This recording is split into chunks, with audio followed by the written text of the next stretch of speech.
Did you miss your deadline to renew your Medicaid coverage? You can still send your completed annual review form to Healthy Connections Medicaid.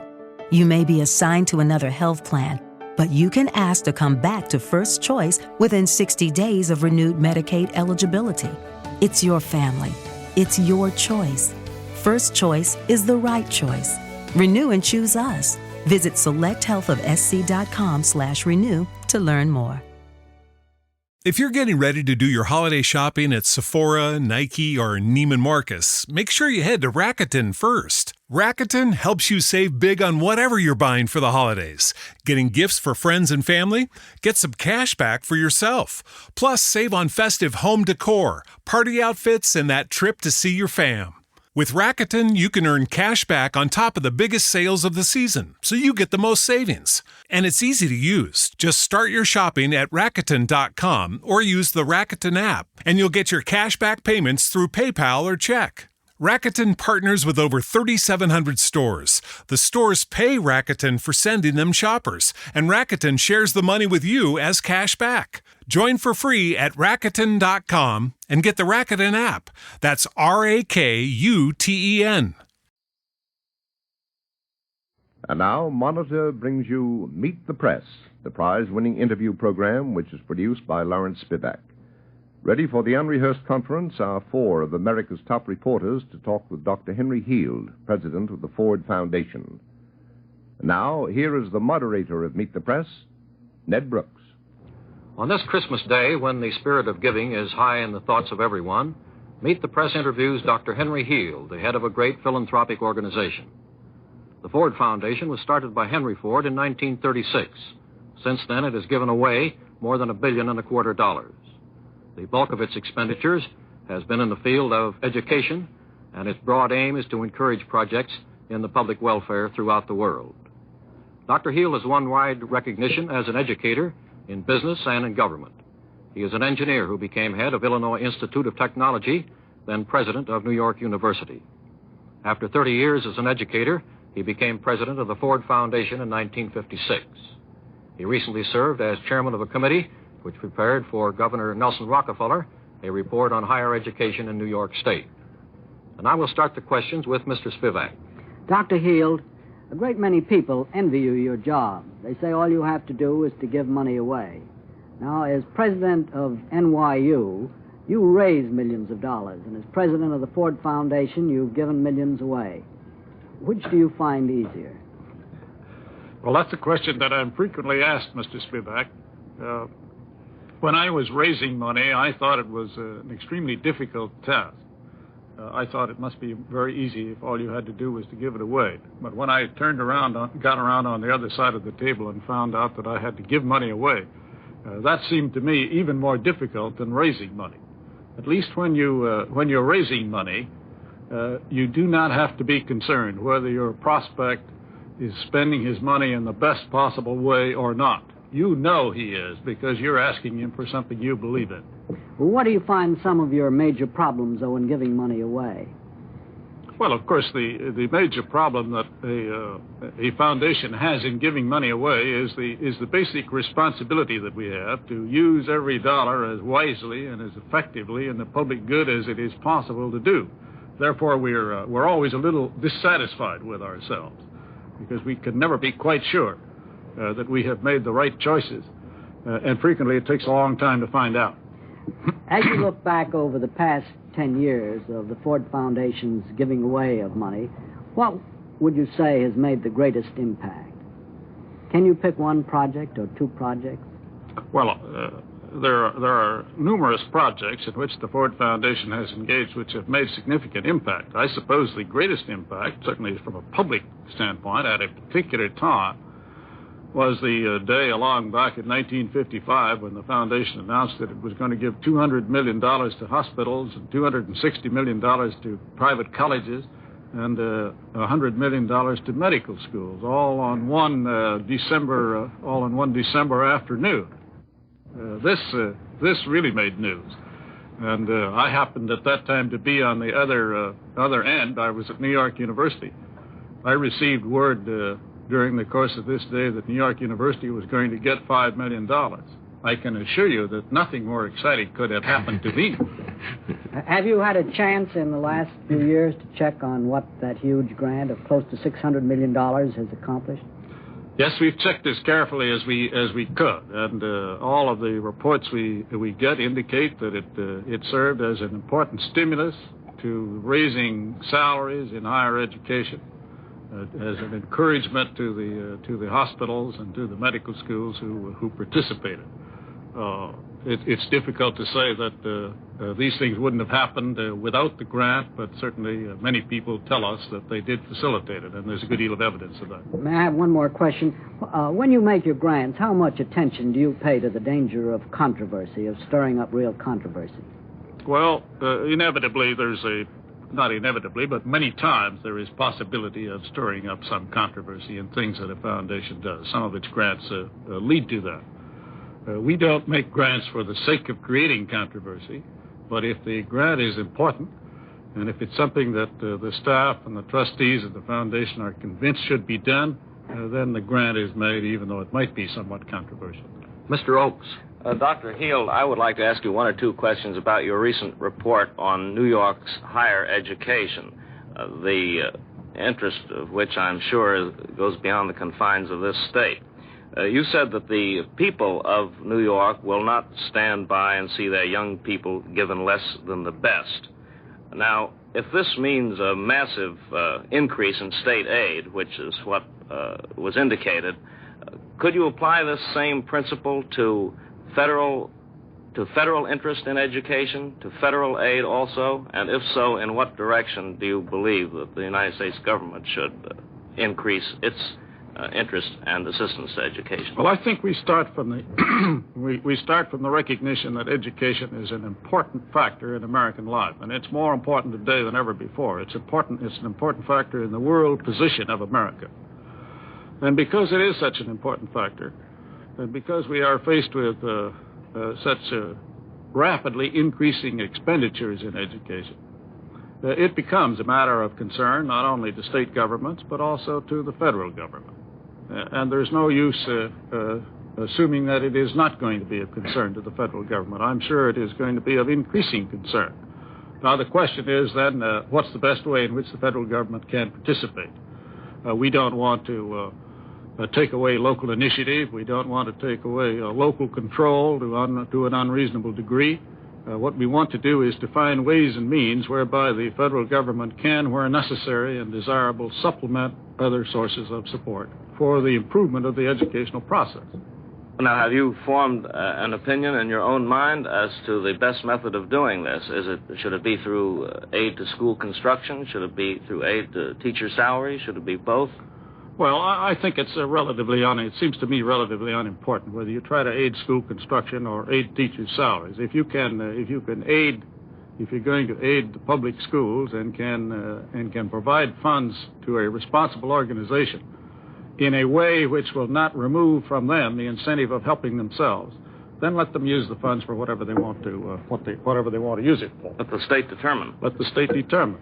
Now, in your report on higher education, it was indicated quite strongly that you believed in giving state aid to sectarian colleges as well as to non-sectarian colleges. I would like to ask you if this is a correct interpretation, and if it is would it not be in conflict with the New York State Constitution? Well, it may be in conflict with the Constitution, and no one can tell except by a legal interpretation of it, I think.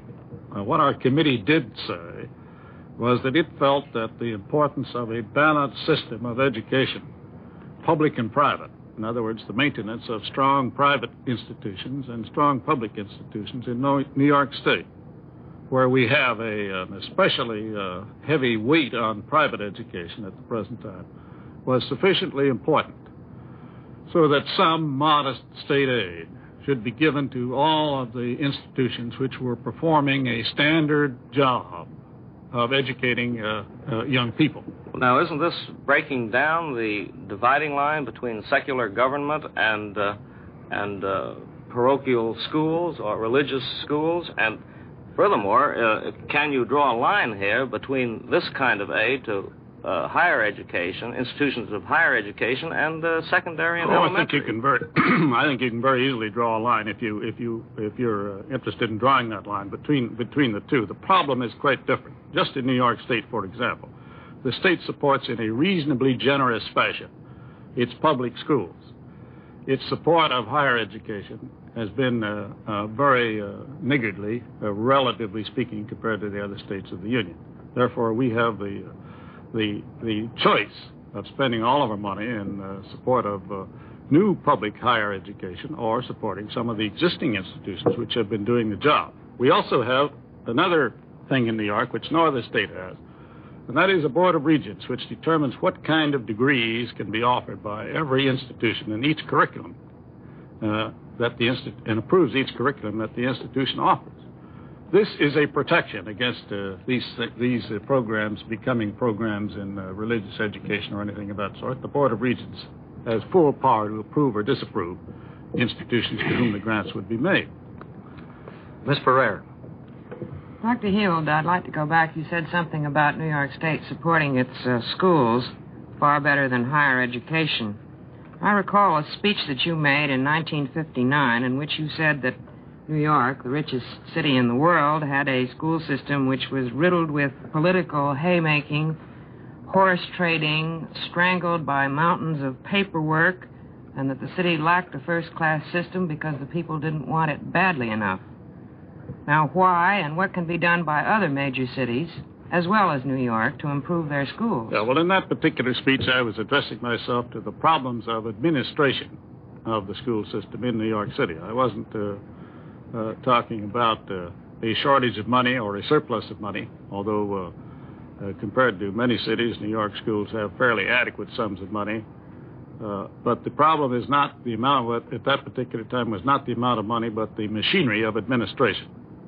The way in which the Board of Education was appointed, the way in which it discharges its responsibilities, the relationship of the Board of Education to the administrative officers of the school system, and a proper and effective delineation of the functions, so that the school system could work like a modern and efficient organization.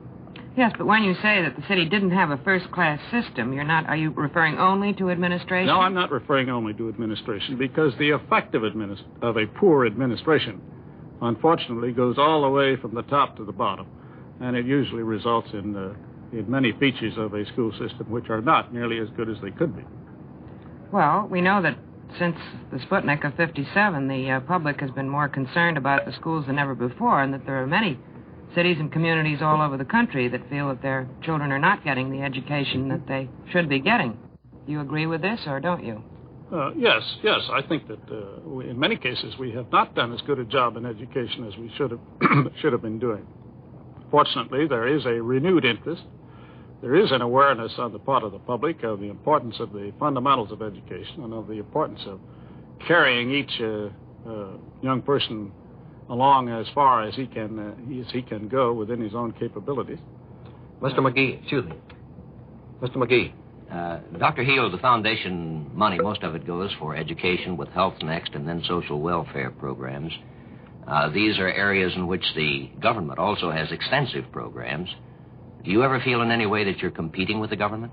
Well, we're not competing with the government, but the government does today a good many things which foundations might have done 50 years ago or 20 years or even 25 years ago, because the nature of modern society is such that some of these things, which you might lump in the whole Social Security basket, for example, are functions of government and are now accepted as such. However, the foundation has plenty of opportunities left, many of which can sometimes be in a pioneering form or sometimes be in a form to show the way to new developments ahead. Mm-hmm. Well, in a speech you made to the Economic Club in Detroit, I think in 1957, you were quoted as saying, "Personally, I wish it were possible for private philanthropy to do more and government less." But now, the government is responsive to the people. I wonder what voice the people have in determining the course that private philanthropy will follow. Well, people have the private philanthropy has certain advantages and certain disadvantages. Could you cite some of these, sir? Look at that. The principal asset which private philanthropy has is flexibility. It has the ability to pioneer if it's smart enough, if we can find out what pioneering is in a particular area. It can be flexible.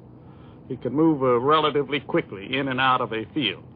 It's sometimes influential in showing the way, in experimenting, in undertaking some of the controversial questions, which government perhaps in itself would not at any particular time undertake. There is a role for both. If I may ask one more question, you have also in the foundation programs of foreign aid, and I think you've said that a foundation can pioneer ahead of public opinion. Yes. At that time you were speaking of domestic programs. I wonder if the foundation would pioneer ahead of public opinion in any of its foreign aid programs with the program, of example, of aid to Cuba or something like that. Well, I think an American foundation would be foolish to go contrary to the opinion of its government as represented in a foreign situation. In other words, certainly there would be no aid offered to a country of that kind unless it was government policy to do so. Mr. Spivak. Dr. Hill, New York City is one of the richest cities in this country and one of the richest in the world, and I believe it has the largest public school system. How do you rank it in terms of quality? I think that's a very difficult thing to do, Mr. Spivak, to rank a school system on a quality basis. This is like ranking colleges and universities. Well, is it good or bad? Well, is it fair? The trouble is it isn't good enough. It's lots better than some and not as good as it ought to be for the caliber of the city that it's in. I think it's making some. I think there are some improvements underway. Now, you made a report. Has anything happened to your report? I think it was made, when, 57, 58? Did anybody do anything about that? There have been some things done about it. Yes, there have been some attempts to take advantage of some of the suggestions made in that report and in other reports dealing with the same general subject. This dealt with the school building problem, I think you will recall. I ran across a statement of yours in which you said the mayor of New York is a busy man, but by a few simple steps he could demonstrate that a first-class school system is a must for New York.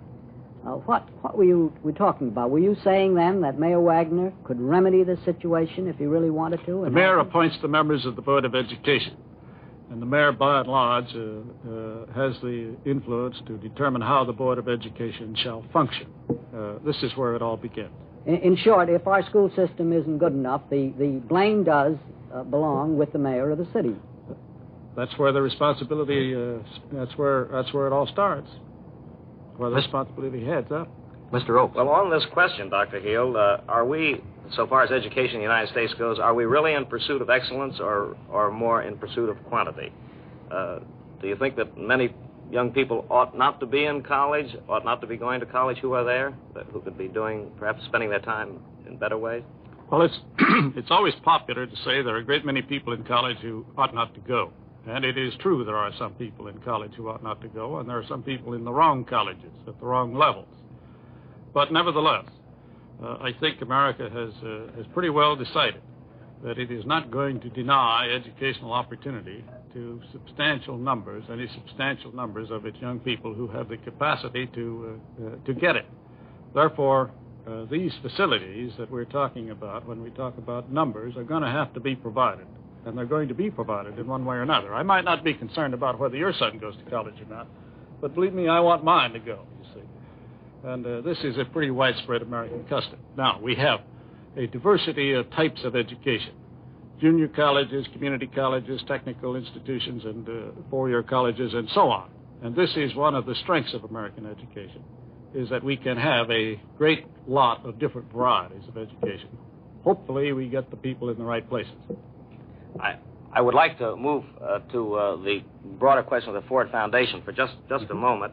I'd like to ask you if there is not a potential danger in the uncontrolled use of such vast sums as any large foundation has without any public control whatsoever in regard to it. Doesn't it simply depend on the judgment of a board? Well, let me say first that I think the greatest protection that the public has about what a foundation does is a full and complete disclosure of the foundation's activities on its part. In other words, public reporting. I believe that every foundation ought to make a full report of every grant it makes, tell how its money is spent, and let the public judge. If the results are poor or against the public interest, the foundation will soon hear about it. And even though there may not be a vote taken, something will quickly happen. Miss Pereira. Dr. Hill, in the last 4 years, you've headed 3 major commissions in this state to study varying school and higher education needs. What good do committee reports do? Well, that's a good question. It's one that many of us sometimes wonder about. And I suppose that we always hope that committee reports will result in some important improvements. Sometimes they do. Sometimes they do. I should say that of the 2 that I've had something to do with, of the first 2, first one, the results were pretty well put into effect. The second one, to a minor degree. The third one is still unknown. But in the foundation business, we get a little skeptical about supporting studies. I'd just like to ask you one question about the Ford Foundation. You're accused by some American educators of controlling American education through your grants. It's also said by others that you can't get a Ford grant. Somewhere between these, I'm sure, lies the truth. But what are your criteria for grants? How do you get a Ford Foundation grant?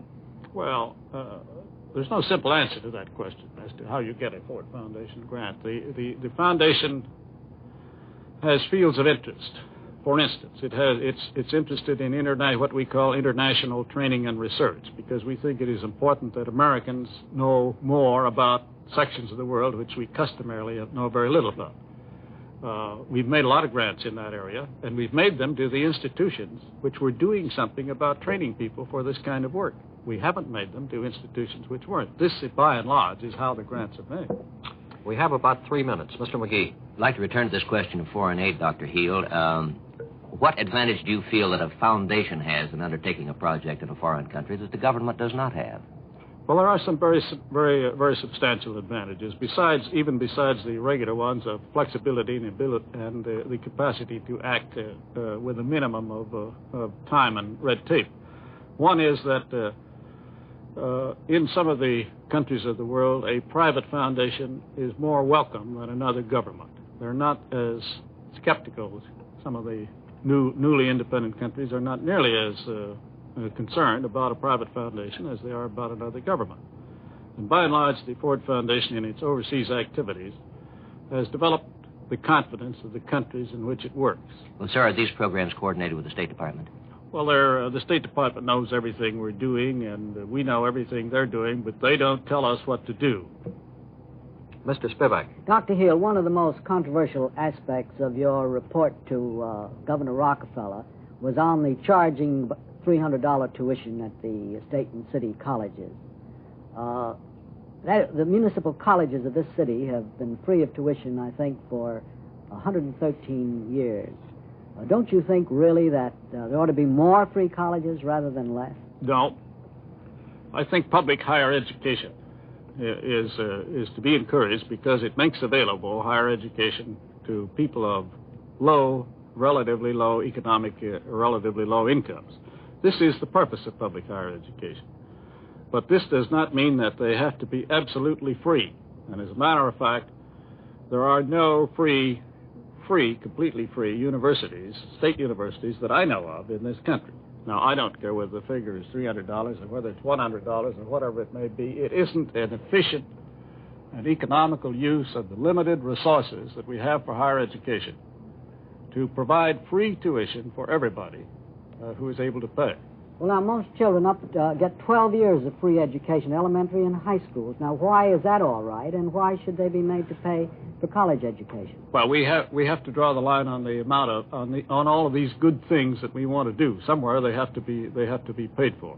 It seems to me that in higher education, although theoretically you may argue you'd like to do this on a national basis, practically you haven't got enough resources available yet to do it. Well, since national security is involved in this question of education altogether, why shouldn't there be free education for everybody, all the way up? I don't think national security has anything particular to do with this problem. If we have a system of education which does not prevent bright boys and girls from going to college, that's all we need. And that's the best that national security can ask for. I think at that point I'll have to interrupt. I'm sorry, but I see that our time is up. Our thanks to Dr. Henry Heald and to the members of the panel, Fred Heckinger of the New York Times, Miss Terry Ferrer of the New York Herald Tribune, Frank McGee of NBC News, and Mr. Lawrence Spivak. The guest on Meet the Press next week will be General E.R. Quesada, Administrator of the Federal Aviation Agency. Meet the Press, which is celebrating its 16th anniversary on the air, is produced by Lawrence Spivak. And now we'd like you to hear a startling comparison. Did you miss your deadline to renew your Medicaid coverage? You can still send your completed annual review form to Healthy Connections Medicaid. You may be assigned to another health plan, but you can ask to come back to First Choice within 60 days of renewed Medicaid eligibility. It's your family. It's your choice. First Choice is the right choice. Renew and choose us. Visit selecthealthofsc.com/renew to learn more. It is Ryan here, and I have a question for you. What do you do when you win?